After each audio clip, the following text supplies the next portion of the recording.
Did some dirty hipster with a big beard and ironic tattoos on his 6th year of high school convince you that vaping was cool? Did he convince you to buy the strawberries and cream flavor because that's the one that all the chicks dig? But now, as you reach over to your expensive habit every single day, you're starting to ask yourself, is my bad breath and anxiety due to vaping? Well, you've come to the right place, because in today's video, we're going to cover the topic, does vaping cause anxiety? And if it does, how can we quit vaping to improve our mental health long term?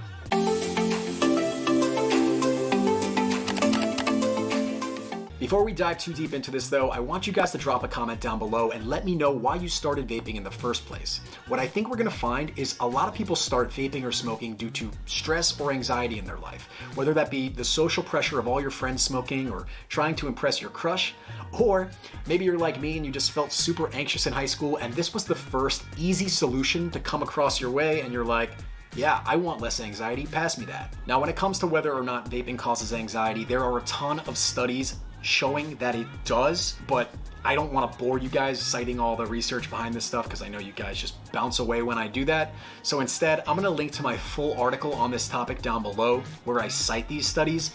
Basically, the gist of it is they're finding that people who are, young adults, teenagers who are vaping or smoking e-cigs are having more anxiety and depression than those who don't. And also, the people who are doing it more often are experiencing it worse than the occasional users. Now listen, I'm no prude and I've tried everything under the sun, so this is not coming from a position of judgment. It's just coming from a psychological point of view. Anyone who's done these things or become addicted to anything before knows how quickly these small fixes snowball into bigger problems.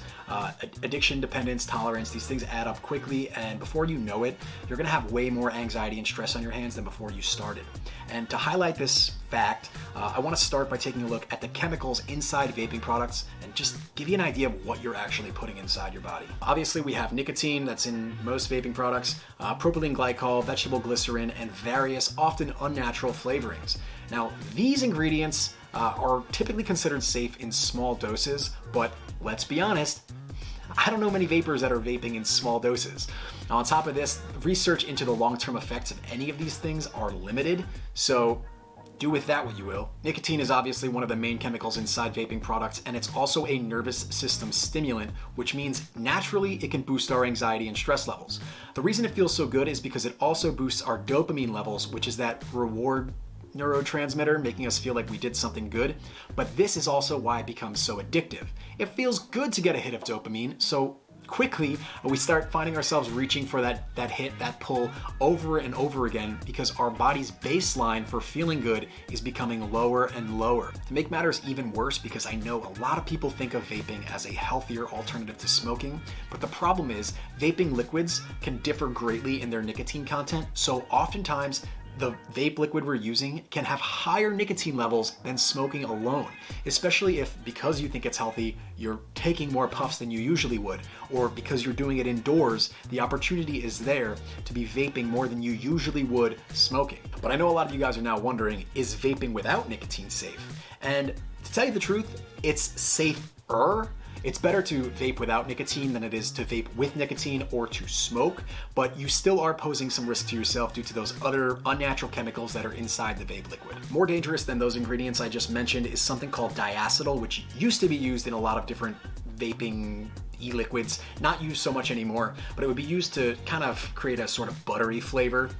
Now, the issue with diacetyl is that it was causing something called bronchiolitis obliterans. If it sounds like a Harry Potter spell, it's probably not very good for us. But this is a serious lung disease which causes coughing, wheezing, and shortness of breath. Additionally, some studies find that certain flavors alone within these products can cause inflammation in the lungs and other mental health issues, so more good news for you. Plus, even without the nicotine, just the physical act of reaching for that vape and taking a pull every time you're feeling stressed, anxious, or having a craving can be psychologically addictive in and of itself, causing us to feel more stressed and anxious when that vape juice runs out or when we don't have our vape nearby and we have to do something mildly stressful. So guys, some quick tips to help you stop vaping, to wean off it and find better, healthier coping mechanisms. First, we want to gradually reduce our nicotine intake levels. Obviously, going cold turkey is super difficult. I can even relate to that when it comes to kicking the habit of drinking coffee every day. It's really hard to just stop doing something abruptly. Don't feel like you have to. Just try to wean yourself off slowly over time, doing less and less each day until you can cut it out of your life entirely. You can also practice relaxation techniques such as deep breathing, yoga, meditation, other kind of coping mechanisms that I talk about elsewhere on this channel to help us find more effective and healthier ways of coping with our stress and anxiety. Of course, it's always also a good idea to seek support from family and friends. You're not the first person to go on this journey. I'm sure you're not the first of your friend group or of your family to have quit smoking or vaping, so reach out and get that support you need. You might also benefit from checking out a chemical-free vape alternative, something like the Camuso Shift. Believe it or not, they're not paying me to say this. I just actually think it's a really cool product. I will drop a coupon code down below if you decide to get one, and I'll get a kickback from that. That'll be an affiliate link, but it's just a really cool product. Essentially, you exhale through it. Its original intention was to prolong exhalation because that activates the parasympathetic nervous system, which calms us down when we're feeling stressed out to decrease anxiety. However, they're finding a lot of their users are actually quitting vaping and smoking from using it, which is a really cool byproduct that they didn't initially intend to find. But if it helps you guys, I'm happy to recommend it to you.